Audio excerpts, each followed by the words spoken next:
আসসালামু আলাইকুম, সোহাগ ইলেকট্রনিক্স চ্যানেলে আপনাদের স্বাগতম। তো বন্ধুরা দেখতে পাচ্ছেন এটি হচ্ছে স্ট্যান্ড ফ্যান। তো বন্ধুরা স্ট্যান্ড ফ্যানটির সমস্যা কি আপনাদেরকে আমি দেখাচ্ছি। তো বন্ধুরা যারা নতুন তারা অবশ্যই আমার চ্যানেলটি সাবস্ক্রাইব করে পাশে থাকা বেল আইকনটি অন করে রাখুন। তো বন্ধুরা আমি স্ট্যান্ড ফ্যানটি দেখতে পাচ্ছেন, স্ট্যান্ড ফ্যানটি আমি নিয়েছি। তো স্ট্যান্ড ফ্যানটির সমস্যাটি কি আপনাদেরকে আমি এখন দেখাবো। তো বন্ধুরা তার আগে দেখুন আমি সিরিজ ল্যাম্প নিয়েছি। তো এখন এই সিরিজ ল্যাম্পে আমি স্ট্যান্ড ফ্যানের যে লাইনটি সেটি আমি দিলাম। দেওয়ার পর আমি এখানে যে 1 2 3 সুইচ থাকে, তো আমি একটি সুইচ অন করে যে কোনো একটি সুইচ অন করে রেখেছি। তো দেখতে পাচ্ছেন আমার সিরিজ ল্যাম্পটি জ্বলে রয়েছে। তো আমি 1 নম্বর সুইচ অন করেছি, দেখতে পাচ্ছেন সিরিজ ল্যাম্পটিও জ্বলে রয়েছে। 2 নম্বর সুইচ অন করেছি, তাও সিরিজ ল্যাম্পটি জ্বলে রয়েছে।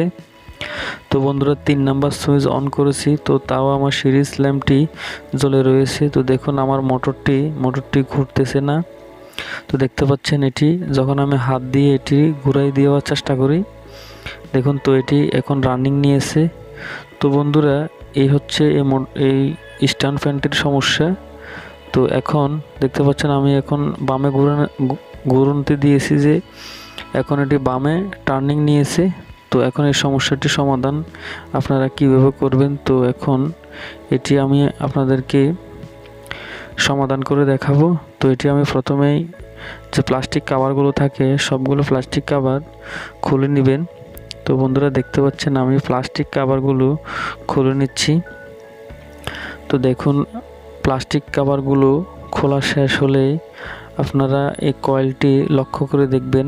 এখানে কয়েলটি কিন্তু জাম নেই, যে রোটারটি রয়েছে এটি কিন্তু ফ্রি রয়েছে, কিন্তু তারপরও এটি যখন আমি হাত দিয়ে ঘুরিয়ে দিলাম তারপর এটি মানে রানিং নিয়েছিল।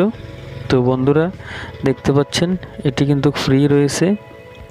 তো এখন প্রথমে আপনারা যেটি লক্ষ্য করবেন, এর মধ্যে প্রথমে লক্ষ্য করবেন যে এখানে ক্যাপাসিটর থাকে, ক্যাপাসিটরটি লক্ষ্য করবেন। তো দেখতে পাচ্ছেন এটি হচ্ছে ক্যাপাসিটর। তো বন্ধুরা দেখুন এখানে ক্যাপাসিটরটি এক পাশ থেকে ফুলে নষ্ট হয়ে গেছে। দেখুন এই যে ক্যাপাসিটরটি নষ্ট হয়ে গেছে। তো এই দেখতে পাচ্ছেন ক্যাপাসিটরটি ফুলে নষ্ট হয়ে গেছে। এখন এই ক্যাপাসিটরটি আমরা খুলবো, এখান থেকে খুলে আমি আপনাদেরকে দেখাবো এটি কি সমস্যা হয়েছিল ক্যাপাসিটরটির মধ্যে। তো দেখুন আমি ক্যাপাসিটরটি খুলে নিচ্ছি। তো ক্যাপাসিটরটি খুলে আমি নিলাম। তো বন্ধুরা দেখতে পাচ্ছেন এই হচ্ছে ক্যাপাসিটর। তো এই ক্যাপাসিটরটি খোলার পর আপনারা খেয়াল করবেন ক্যাপাসিটরের দুটি তার থাকে দুই প্রান্তে, এখানে তার দুটি এখানে সোল্ডারিং আয়রনের সাহায্যে জ্বালাই করা। তো আমি এখন এটি জ্বালাইগুলো খুলে নিব। তো দেখতে পাচ্ছেন আমি জ্বালাইগুলো খুলে নিলাম।